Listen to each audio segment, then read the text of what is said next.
राहुल सांस्कृतायन जी से काठमांडू के एयरपोर्ट पर पत्रकारों ने पूछा, कहा कि राहुल जी, डॉक्टर बाबा साहब अम्बेडकर की धम्म क्रांति भारत नहीं पूरी दुनिया में सुनाई दे रही है,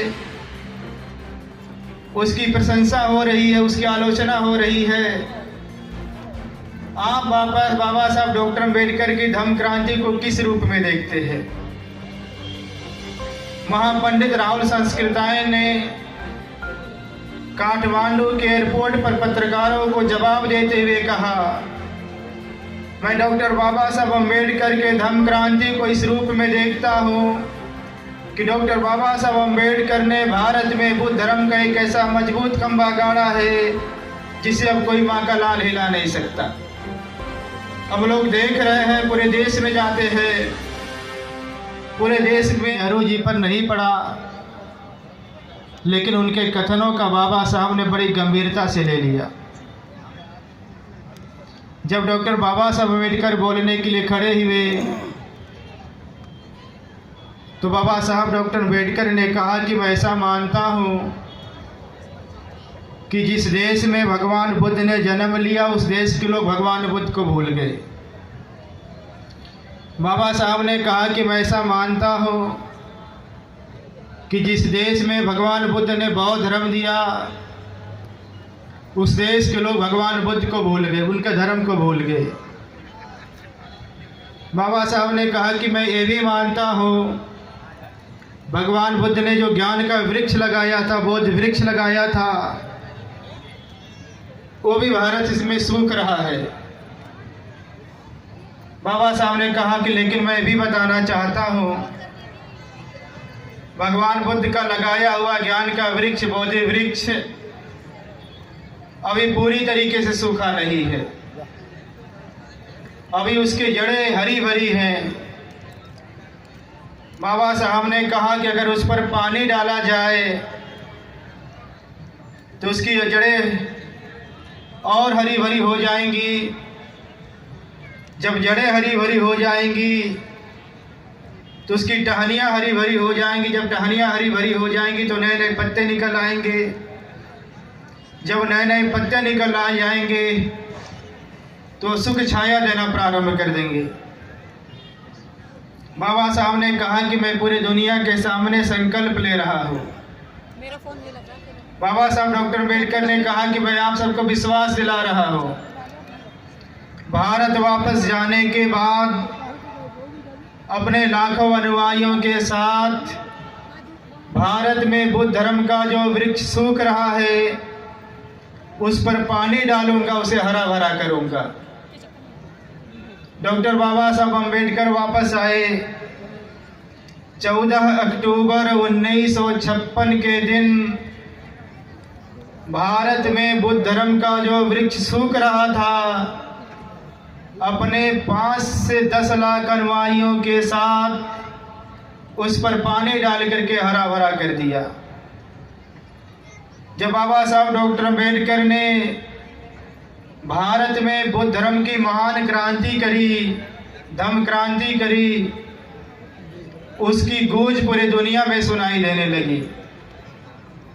पूरे दुनिया में भगवान बुद्ध के धर्म के लिए जो लोग कार्य कर रहे थे उन लोगों के खुशी का ठिकाना नहीं रहा।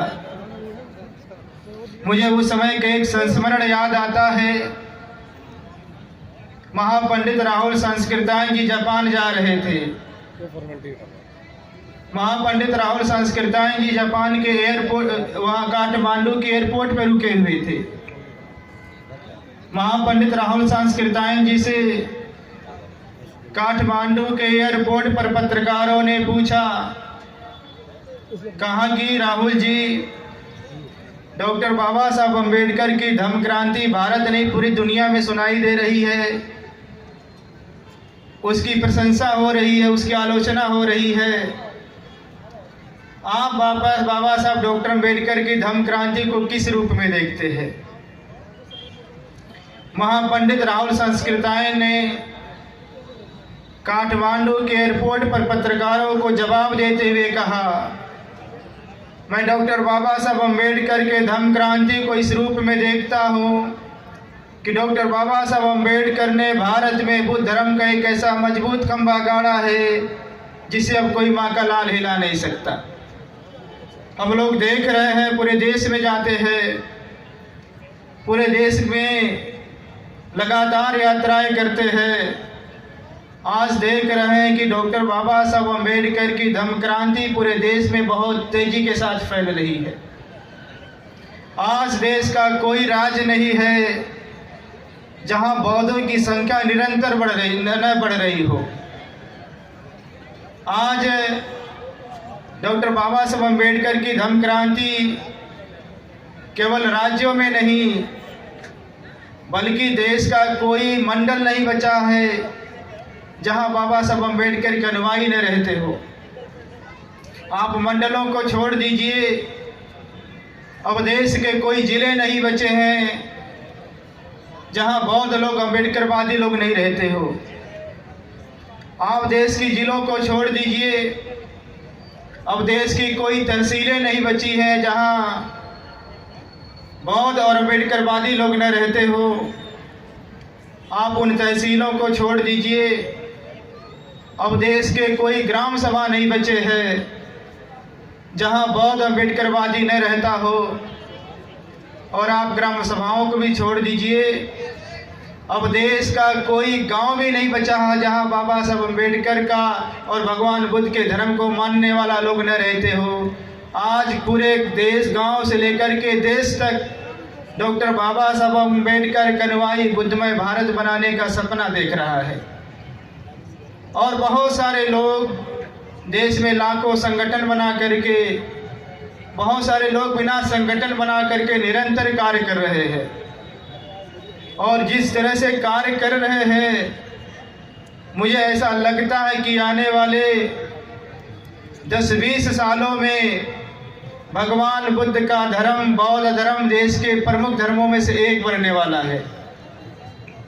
और मैं जिस सभा सोसाइटी में जाता हूँ, एक बात बहुत गंभीरता से कहता हूँ कि इस देश में जो डॉक्टर बाबा साहब अम्बेडकर के अनुयायी हैं, जो डॉक्टर बाबा साहब अम्बेडकर के समाज के लोग हैं, उनकी संख्या इस देश में लगभग 15 से 20% है। अगर डॉक्टर बाबा साहब अम्बेडकर को अपना मसीहा कहने वाली जो जाति है, अगर वो सारे के सारे बौद्ध बन जाएं तो इस देश में बौद्धों की संख्या 15% हो जाए, 20% हो जाए। इस देश में महाराजा अशोक से लेकर के ललाई सिंह यादव सिंह तक जो बहुजन महापुरुषों की श्रृंखला है, जो बहुजन महापुरुषों को मानने वाले लोग हैं, अगर उन जातियों के लोग अपने महापुरुषों का अनुकरण करते हुए बौद्ध बन जाएं तो हमारी संख्या इस देश में 40 से 50% हो सकती है। अगर हम 40 से 50% हो जाएंगे, इस देश में जो एक जातिवादी संगठन है, मनवादी संगठन है, वह 40 से 50% कम हो जाएगा। अगर वह 40 से 50% कम हो जाएगा, फिर वह बाबा साहब का अपमान करने लायक नहीं रह जाएगा। डॉक्टर बाबा साहब अम्बेडकर के संविधान के लिए खतरा नहीं रह जाएगा। इसलिए मैं आप सभी लोगों से कहना चाहता हूँ कि बौद्ध धर्म के लिए विशाल हृदय करिए। आप चाहे जिस जाति धर्म से हो, अपने हृदय को विशाल करिए। हर जाति में अच्छे लोग हैं, बुरे लोग हैं। जो अच्छे लोग हैं आप उनके साथ, उनसे मिलिए, उनसे बात करिए, उनके साथ संगठन बनाइए, उनके साथ समता बनाइए, उनके साथ बंधुत्व बढ़ाइए और इन्हीं सब बढ़ा करके डॉक्टर बाबा साहब अम्बेडकर के सपनों का भारत बनाइए। इन्हीं सब बातों के साथ अपनी बातों को विराम देते हुए आप सबके मंगल जीवन की कामना करने के साथ साथ एक बार फिर जो आयोजन समिति है, मैं आयोजन समिति का बहुत बहुत धन्यवाद ज्ञापित करता हूँ। नमो बुद्धाय। बहुत बहुत धन्यवाद पूजनीय भिक्खू चंद्रमा जी। हमारी टीम के साथी उनको मोमेंटो देके सम्मानित करें। आप इस वीडियो के बारे में अपनी राय अवश्य दें तथा वीडियो को लाइक, शेयर और कमेंट्स साथ साथ चैनल को सब्सक्राइब करना न भूलें। धन्यवाद।